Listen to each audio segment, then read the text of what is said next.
দিন যদি আবির আমরা যদি ভুল জায়গায় দিয়ে দিই তাহলে আমাদের জীবনে বছরটাই আমাদের জীবনে নষ্ট হয়ে যাবে। আমরা এই দিন আবির মানে দোলের দিন বা হোলির দিন যে আবিরটা আমরা দিই কোনো মানুষকে দেব না। প্রথমে আমরা কি করব, আবির দেবতাকে অর্পণ করব। কিন্তু সেটার মধ্যেও ভাগ আছে, কোন দেবতাকে আমরা কি রঙের আবির প্রদান করব বা অর্পণ করব।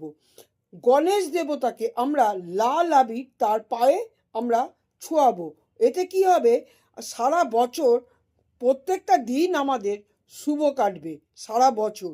তারপরে মাতাকে, দেবী কালী বা দেবী দুর্গা বা দেবী মাতাকে আমরা কি করব, গোলাপি বা হলুদ রঙের আবির আমরা অবশ্যই দেব।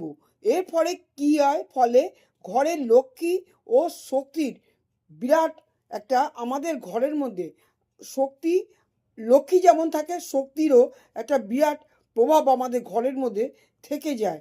সুতরাং মহাদেবকে আমরা কি দেব, মহাদেবকে কেশর রঙের আবির, কেশর রঙের আবির আমরা প্রদান করব।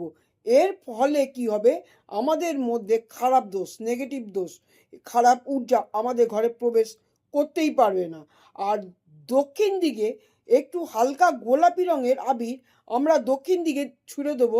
কিসের জন্য দক্ষিণ দিকে ছুঁড়ে দেবো আমরা পিত্তর জন্য, যারা পৃথিবীতে নেই, পিত্ত আর কুলদেবীর জন্য। যার ফলে কি হবে, এই হোলি বা দোল আমাদের শুধু রং খেলা হচ্ছে না, আমাদের মধ্যে বরদান হয়েও কিন্তু এই হোলি বা দোল আমাদের মধ্যে ফিরে আসছে।